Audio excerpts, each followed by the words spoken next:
to get the opportunity to kind of curate a really interesting panel like this is a great honor. I just want to say that it is getting clearer and clearer that the short is the new long. You could tweet that.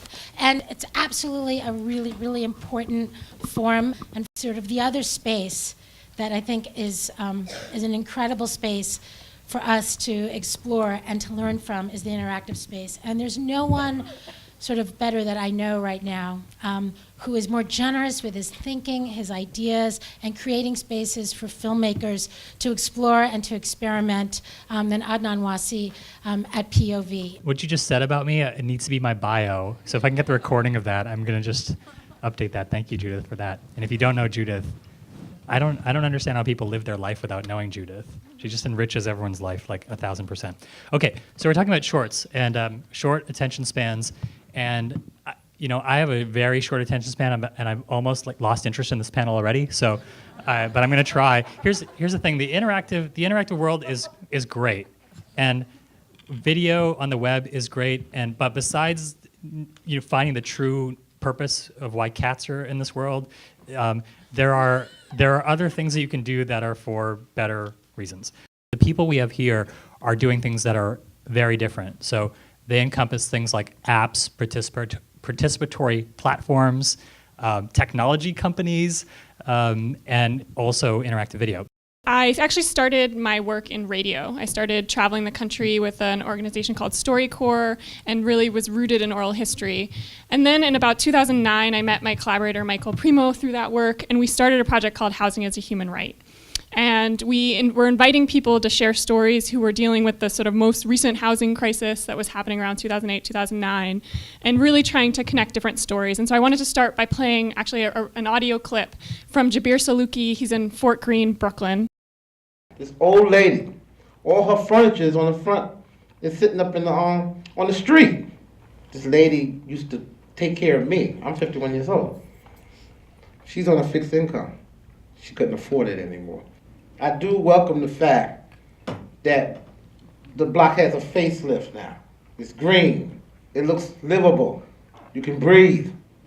But I don't welcome the fact that I got all this and no one to share it with. So I love that clip and what Jabir says, because when we talk about gentrification is this idea that people actually want change in their community. They just want to be able to own it. They want to be able to stay there. And so, a lot of our work has been thinking about this idea of platforms for participation. So fast forward to October 29th, 2012, and, Hurricane Sandy hit. The first place I went was actually Red Hook. And I'm sitting in a charging station. Lots of people have their phones out because they're charging them. And this woman had a tree crash into the window where she was staying. And this image kind of, was the reason that we started Sandy Storyline. We wanted to be able to capture that in some way. And the real design question was, how are we going to collaborate with millions of people to tell a story? And so we were working with the Center for Civic Media at MIT, and they had a storyline tool and a texting tool where we could invite people to share cell phone images, and then we could actually populate that content online. A lot of it is also real-world engagement. And so we did potlucks with tons of journalists and media makers and really tried to have a dialogue about what's missing in the coverage. How do we collaborate to tell this story together? And so the real goal and sort of eventual product of what we're creating is a web documentary and an exhibition. Just wanted to end by sharing a trailer of the project.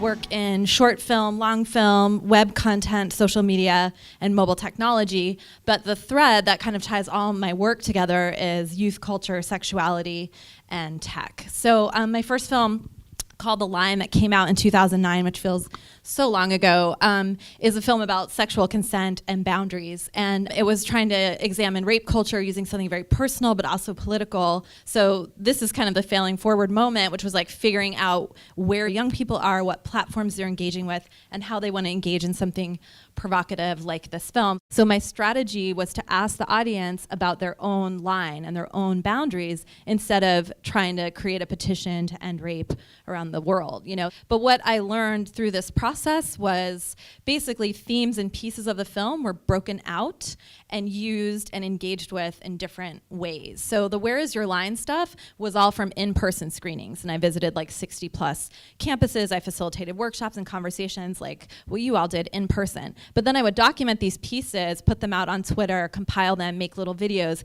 get them traveling on the web, get those posted places. And I would bring this stuff to each in-person event to kind of like inspire people to talk. From that work that I was doing, I was sort of intersecting with the tech community and public health community, and the idea for Circle of Six was born. The main component of Circle of Six, the content, I got from my 60 plus in-person screenings with young people, right? So they're telling me their stories. I know what we call a threat model is. I know privacy is important and interaction's important. So we can show the video of how it works.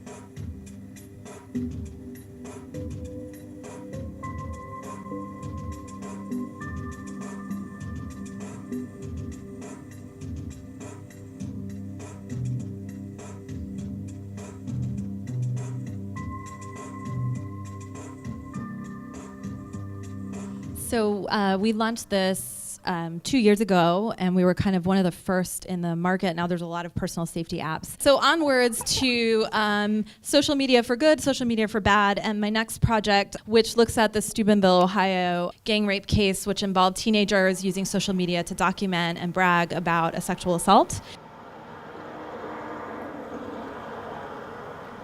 Greetings, citizens of the world.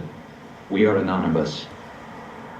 Around mid-August 2012, a party took place in a small town in Ohio known as Steubenville. On this fateful night, a life was changed forever as a group of the football players of Big Red High School began taking advantage of an underage girl. The girl was sexually assaulted, molested, raped, and drug unconscious from party to party. The town of Steubenville has been good at keeping this quiet and their star football team protected.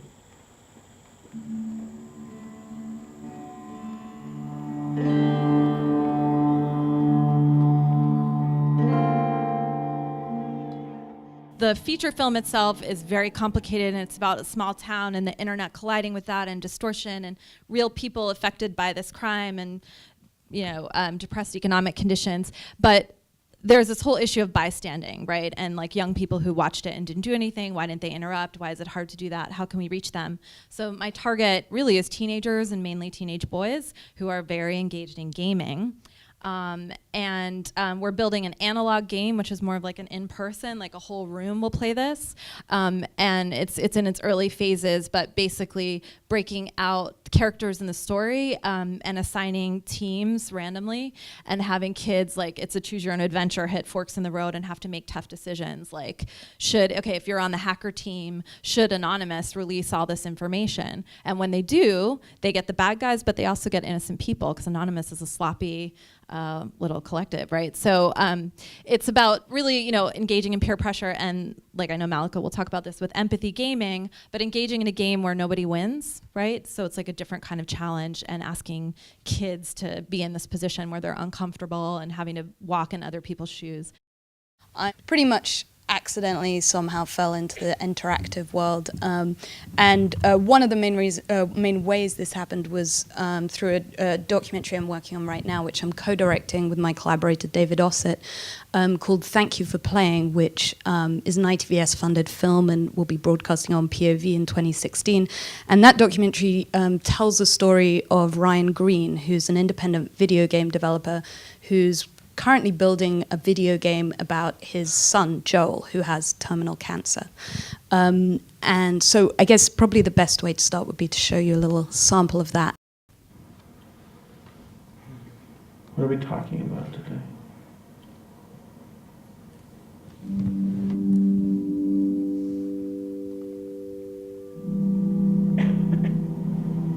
I'm working on a video game called That Dragon Cancer. And it's a story about my wife and I's third son, Joel, who's been battling terminal cancer for the last 3 years.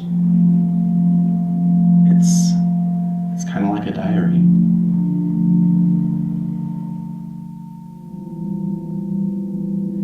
To me, this is more than a video game. It's a means to talk about my son.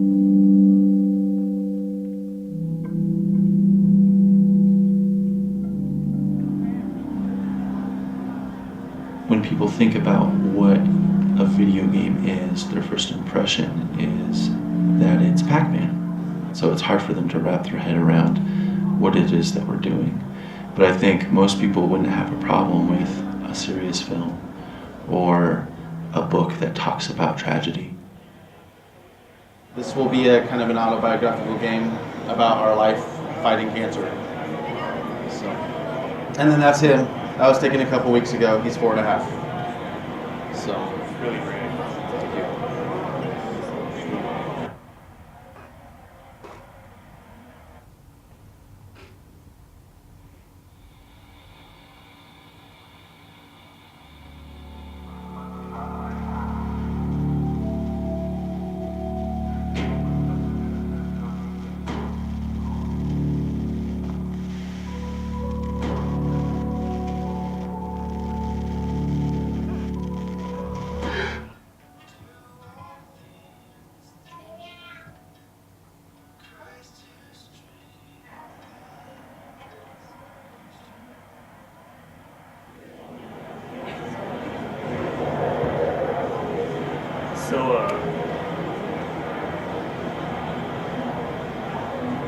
Excuse me.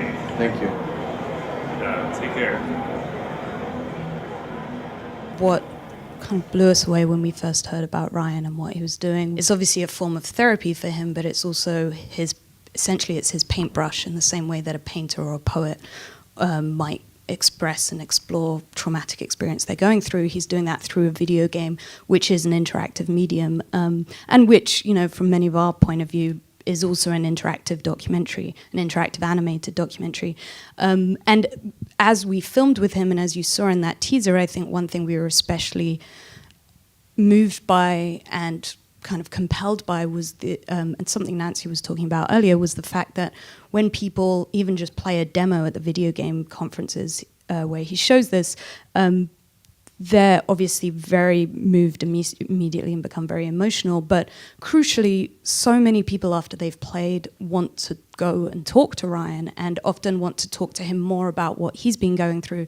But also they want to share their own experiences, whether it's with illness or terminal illness or bereavement, in a way that, you know, often seems to be kind of breaking a taboo. Bereavement and death and so on are things that we don't talk about very easily in this society. And his game somehow is, you know, really actually bringing about this in-person physical interaction.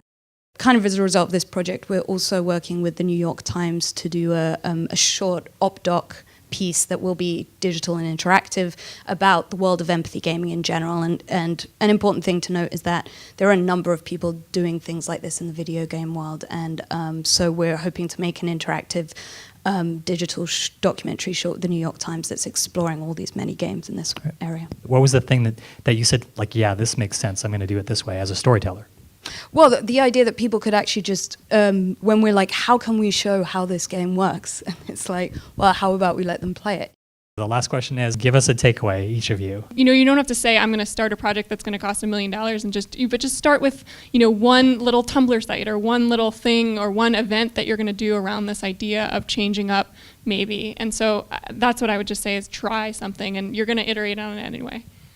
Going and exploring lots and lots and lots of interactive projects. That was like one of the most inspiring things to do, obviously, because there are nothing's set in stone right now in terms of language and voice and how it's done. There are so many different approaches being taken. And then also, as we were saying before, and as you were saying, basically really focusing on what's going to tell the story the best, rather than what cool interactive thing you want to do. Yeah, is it useful? Is it engaging? Is it I don't know, I guess not being too precious about the platform and just being open to what platform it is. I don't know. I have a million things to say, but 10,000 takeaways.